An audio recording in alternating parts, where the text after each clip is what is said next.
nag-aaralan. Kanya lang, may mga ibang four wheels din kaming mga kinukonsulta. Ang motor naman, hindi pa ganun karami. Pagdating ng alas 10, halos wala naman yung sakali na, ng EDSA. During rush hour lang, dyan marami yan.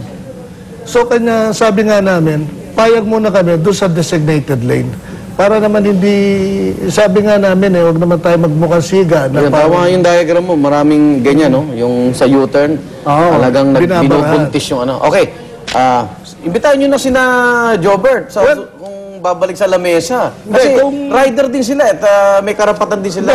Ganito kasi yung procedure na ginagawa namin sa gobyerno, kamukha ni Jobert, kung saan siya nakatira, merong mga federation yan Lahat ng daing niya, bigay niyo sa federation president. Tapos yung federation president, pag upo niya sa lamesa... Saan ba lugar kayo? Ano rin ba kayo? Taga Marikina rin ho. Di federation nyo si Atoy.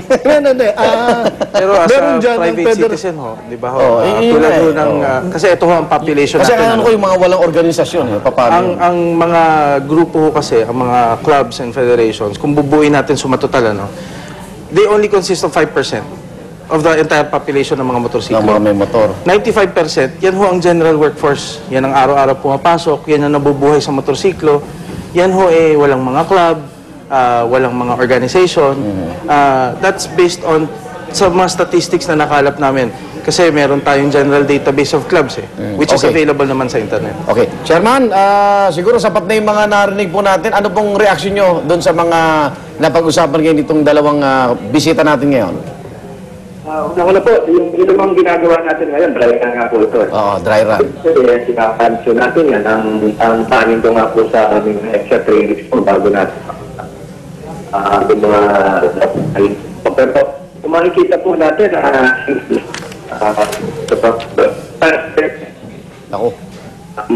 Chairman, tumatakbo kayo? Naku, yung linya po natin, tawagan natin ulit. Sayang Chairman, baba nyo, tatawag uli kami Okay lang po? Okay. Tawagan natin habang binabasa ko lang opinion na binigay sa atin ni Simon Jakiri Blas sa ating fanpage ito. Matagumpay, kahit papaano ay nabawasan ng mga aksidente kaugnay sa motorsiklo, kaya dapat mas pagbutihin at pagtibayin pa pagbabantay sa mga pasaway na motorcycle drivers. Okay. Chairman, good morning uli. Apo, yung sinasabi ko po kanina, simula po natin ito lang. Masama talaga. Chairman, masama po. Teka, yung first day po natin. Ayan, okay. Yung first day natin, ang violators po na-apprehend, 1,403. Noong second day, 865. Kahapon po ay 642. Ibig sabihin po, nagko-comply na po yung mga riders. Nalalaman nila na may lanes na. So, alahin po ito, pa ho natin yung pagkakataon ito, ma-fine-tune natin. At bukas naman po yung ating tanggapan kung meron pa kung dapat ayusin. Okay. So, ang dry run hanggang kailan, Chairman? Hanggang Monday po, full implementation na po ito. Opo. Pero, yun na po yung pagpapatupad ng yung mga fines na... Chairman, si Joberto ng Motorcycle Rights Organization humihingi ng dialogue. Bukas po yung ating tanggapan na siguro makipag-ugnayan din po tayo doon sa ilang. Tama po yung sinabi kanina ni Atoy na may federation po sila Hindi po dapat na iba't ibang grupo. So yung kausap ng LTO, yung kausap ng MMDA, mas gusto po namin isahan na lang po yan. Sa ganun po masolusyonan natin ng mas malawakan. Okay. Chairman, good luck. Maraming salamat po. Maraming salamat din po. Magandang umaga. Okay. Opinion naman ni Dan Gonzaga kung si Atoy Santa Cruz, nabanggit ka, ang Motorcycle Philippine Federation na isa sa mga nag-propose daw ng motorcycle lane. Umaalma ka ba? Hindi naman Sabi, umaalma na at humingin gawing exclusive sa mga motor yung lane. Meaning, nakita niya rin na hindi solusyon yung... Hindi, napaliwanag niyo po kanina. Napaliwanag mo na, sabi kay Dan. Okay, kayo bang lahat ay nadaan na sa EDSA araw-araw? Paano nyo nasabing tagumpay? Hindi naman motorcycle ang pangunahing sanhi ng traffic at aksidente sa EDSA.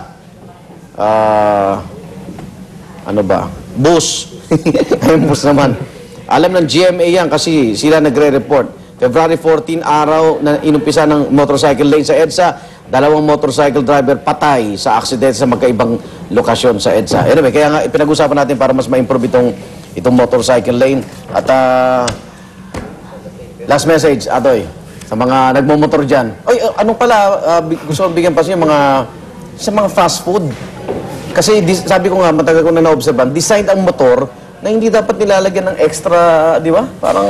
Meron ho talagang provision na kasi nawawala yung balance nila eh. Nagmamadali sila para maano yung promo. Sukat, may tamang sukat, may tamang timbang. Meron tamang sukat na pirmado si Asek Sonsing, pirmado rin ni Mendoza, Secretary Mendoza ng DOTC. Na talaga meron tamang sukat yung... tamang sukat, hindi kasi yung pizza.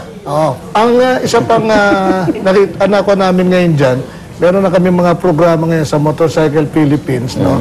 Kasama namin ng LTO. Papasalamat na ako kay Asek Torres, binigyan kami ng pagkakataon.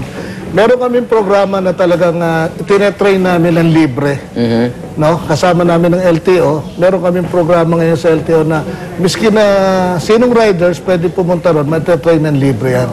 Twice a month yan, nagbibigay kami ng safety seminar, tapos in-improve namin ngayon pati sa pagkuha ng lisensya. Ayan, okay. O Jobert, yung ilang mga hindi member ng federation, madalas ko makita may naka-earphone. Hindi na tuloy naririnig yung mga busina namin. Actually, base dyan sa earphone yan, hindi naman ho talaga dapat nagsusuot ng earphone. Meron hong motorcycle speaker na tinatawag na nakakabit sa helmet, pero pagdating doon sa mga regular, hindi ho talaga dapat. Pero ito kasi walang hindi sila nare-regulate, di ba? Kanya-kanya silang biyahe. Walang helmet. Hindi, kaya andito i-regulate na natin. Itong MCPF, sa 7 years na nagka-campaign kami talaga dyan. So, kanya siguro kami na-recognize din ng gobyerno. Nakita nila buong probinsya, nagbibigay kami ng safety seminar, kasama namin ng LTO. Para masalam Pinipilit namin talagang ma-educate yung mga rider yan. Nakikiusap nga ako kay Mr. Bolaños, tulungan na kami na ma-disiplina. Yun lang naman ang gusto ng Motorcycle Philippines, mabawasan yung namamatay sa kalye. Okay. Siguro isa tayo ng laing dyan. Uy, maraming salamat, Jobert. Okay.